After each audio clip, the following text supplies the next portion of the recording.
Yes, other form of Muna Kwaba, over platform we as a host, and RJ, and I want to make a born in Punimpu. Other for and say, be a lady be on a TikTok name, Bawumia. I so make it comment to be a passy comment to be edify His Excellency John Dramani Mahama now. Emma police for so echo saw the patch here. Out of Fona and Yasin Kumasi, Siamana Mokasi. Lady Densoro, I say, you will listen from just a police custody. And yes, several black rastans reading Korean on. Documents reveal Rawlings was asking for too much from Kufuor. In fact, at a point, they were the two former presidents alive. When Barack Obama came, that was in the regime of John Evans Atta Mills, right there in Ghana. But the two former presidents were invited. Cherry John Rawlings was there, Kufuor was there, and then it made headlines all over Ghana because the two did not see eye to eye. One was very dark, and the other one was light. My brother, my sister. Now, recently he's been making the rounds. Jerry John Rawlings granted an interview, and this one was outside the shores of this country, Ghana, in his lifetime. And he accused J.A. Kufuor of wickedness. He called him a thief and called him a criminal and used unprintable words on J.A. Kufuor, a sitting president at the time. Why did he say that? He had his own reasons. We're going to visit those tapes. And then there's new information. Was Kufuor reacting to Rawlings' bulldozing bullishness? Can I say that word again? Was Kufuor reacting to Rawlings' bulldozing bullishness? Was Rawlings a bully? Now new documents have come out. My brother, my sister, and we'll be having a look at that. First and foremost, let's take you to the studios abroad, where Jerry John Rawlings, in his lifetime, granted this interview that recently popped up again and is shaking the foundations of Ghana. Watch this. A little money aside. On the last day before we were to leave, she was supposed to be on the operation table on the 22nd of a certain month. 2 days before, that's when I got a letter from the president's office, a 3-page letter, conditions I had to fill, a whole lot of rubbish. We got a ticket, we flew to London. This president, or this man who was a president who had been in office for almost 20 years, 10 years, 18, plus whatever it is, 8 plus another 2, almost 19, 20 years. I had no dollar account anywhere, and I had to stop in London to borrow money from someone so that I could go and do my wife's operation. You listen to me carefully. About 8,000, to take care of her needs, etc., into the hotel. 22,000 it was going to cost us, either dollars or euro. I think it was dollars, into the hospital. When the operation, after a while, I had to leave and go back to Ghana and left her. Here's the shocking part of it.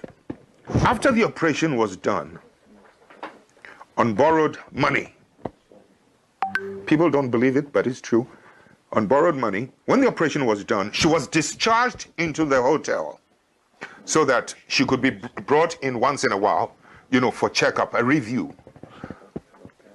Can you believe that when the driver of the embassy under the new government informed the ambassador that I have to take Mrs. Rawlings, for a review, the ambassador said no. In Switzerland, the Ghanaian ambassador, it happened in Switzerland, said no. The driver was so shocked, he put the embassy car key on the table, went and used his own personal car to go and drive my wife to the hospital for the review.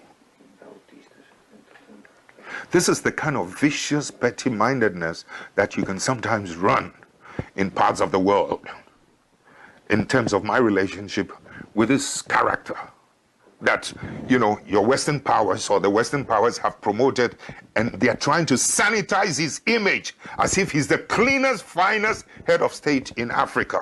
It's absolute rubbish. He's a criminal.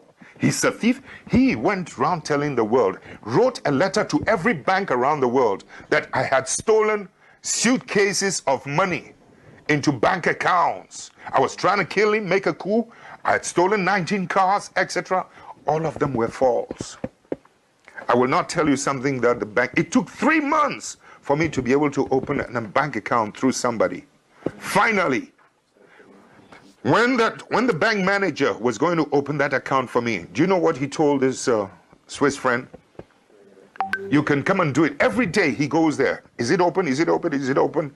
Finally, after 3 months, the man told my friend that he is one of the few African heads of state who does not own a foreign account. You can now come and open the account for him.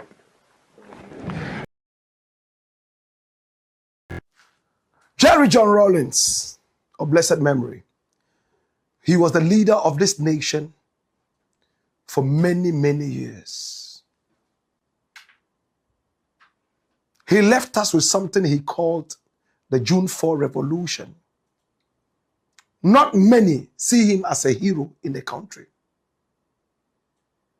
But he's one of our statesmen in this country that contributed to the development of the nation. This is Jerry John Rawlings. These were the allegations he made. He said Kufuor and his regime accused him of stealing 19 cars. Well, the man of documents, Kweku Baako, Abdul Malik Kweku Baako, my brother, my sister, is this man here. He's a veteran journalist. He suffered in the hands of politicians. They've thrown him in jail a number of times. He's not a fan of Jerry John Rawlings. He was. But after some time, he saw him as a deviant political character. His father was a member of the CPP, Kwame Nkrumah's government. And his father was humiliated publicly for taking a loan and the things that came around that loan. My brother, my sister, his father was a great man. He was humiliated and put in jail. My brother, my sister, yes, just because of his political affiliation. This is Kweku Baako. He's an Nkrumahist.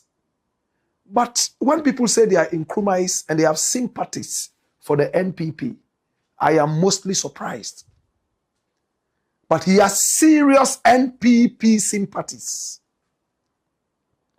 Well, he's somebody who has a lot of documents. He's somebody who is a smart guy. And I respect him a lot. We may not agree every time, but he's a gentleman that I truly, truly, truly, truly, truly appreciate. My brother, he made a post on X and also on Facebook. My brother, my sister, what did he put up on Facebook? Abdul Malik Kweku Baako. Did President Kufuor ever accuse Rawlings of stealing 19 state vehicles upon his exit from government? And this part one. He said, fact or fiction? Me. A video recording is doing rounds on various social media networks, including Facebook, in which the late former president, Jerry John Rawlings, is seen and heard lamenting that he was maltreated by the Kufuor administration after he, Rawlings, had exited government after nearly 20 years in office as head of state and president of the Republic of Ghana. Now, the revelation by our late former president has attracted huge public interest, leading to some critical commentaries and harsh critique of former President Kufuor. This is not the first time the alleged maltreatment of former President Rawlings by the Kufuor administration has been brought to the front burner of public discourse and might not be the last time. However, what exactly were or are the issues did the late former president's lamentations really transpire? That's the correct word, transpire. Which part of his lamentations were factual and which ones were fictional? Or was it a mixture of both? And what might have occasioned the heated public controversies about how many cars Mr. Rawlings took away from the castle or presidency to his private residence for his private use upon his exit from government in January 2001? For now, I will be compiling and recollecting the raw and hard facts per official communication and exchanges between the two sides involved in the alleged saga of maltreatment during the Kufuor administration. This was what he put up.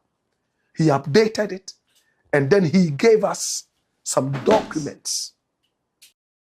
Yes, I don't force what you say. Yento answer so e wode sign so emfa emamwen. Lady now didi Mahama table says yenti yesi when the police custody bi. I'm going to block it with you. The NBA, my NBA.